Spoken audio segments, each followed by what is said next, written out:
Une nouvelle saison qui démarre et de nouvelles ambitions pour le club lycéen, l'Entente Mongiste lycéenne.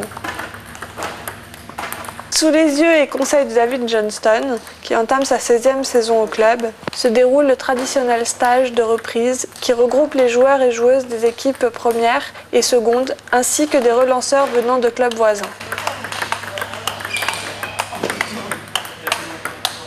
Chez les garçons, l'équipe évolue en Pro B. La montée en Pro A est l'objectif majeur du club. L'équipe a été renforcée pour pallier les départs d'Abdelkader Salifou et Thomas Le Breton, Dorine Calus et Enzo Anglès. L'un est expérimenté, âgé de 38 ans. Dorine Calus a atteint en 2007 la finale des championnats de France. Enzo Anglès entame sa 2e saison professionnelle, âgé de 16 ans, c'est le plus jeune de l'équipe francilienne. J'ai un nombre de matchs assurés en pro dans l'année. Et sinon c'est surtout de mon état de fatigue. Donc si je suis en forme pour jouer ou suivant la compétition que j'ai derrière, si ça vaut le coup que je joue ou pas. Donc après c'est surtout sur ça que ça se discute. Mais sinon j'ai surtout un nombre de matchs qui est vraiment précis sur le papier. J'ai quitté la Romagne parce qu'en fait le club il voulait un petit peu rajeunir l'équipe. Donc en étant le plus âgé, donc c'était mode partir.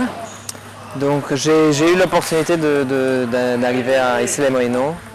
Comme eux aussi ils cherchaient un joueur, donc moi c'était une bonne opportunité de venir ici.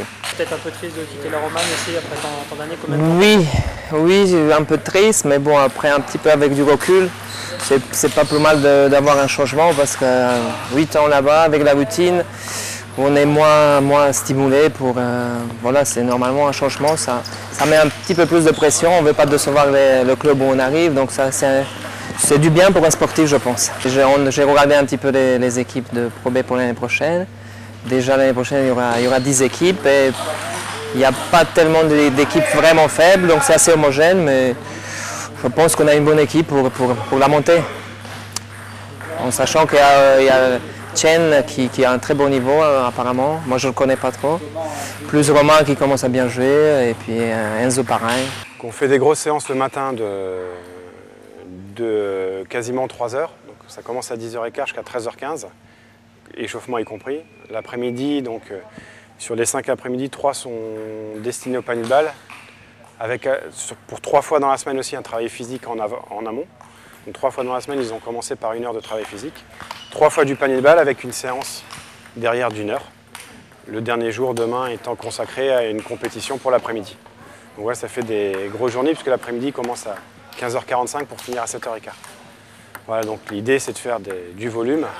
Alors ce qui se passe aussi, c'est que pour certains c'est un stage de reprise, pour les entre guillemets moins forts, mais pour tous ceux qui sont en structure, je pense à Dorine Calus, à Jan, à Enzo bien sûr, ils ont déjà commencé la saison depuis bien longtemps.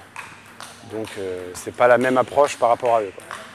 Chez les filles, qui évoluent en 3e division, en National 1, la pression sera cette année plus importante. Tout à fait, cette saison, les objectifs de l'équipe 1 fille sont revus un petit peu à la hausse par rapport aux autres années, puisqu'ayant terminé 2e du championnat la saison passée. Donc on peut évidemment penser à la montée très prochainement. On a recruté pour cela une joueuse internationale suisse, Rachel Moret, qui a participé au stage là et on a pu s'apercevoir qu'elle avait quand même un très très bon niveau et beaucoup de rythme. Donc je pense qu'elle ne perdra pas beaucoup de matchs cette saison en National 1. Et les autres filles sont prêtes. Là, Perrine a l'air d'être bien en forme aussi au stage. Gaëlle, bon, un petit peu blessée, mais je pense que ça ne devrait pas durer et elle sera prête pour la reprise. Et donc je pense qu'on jouera les tout premiers rôles cette saison en N1 filles.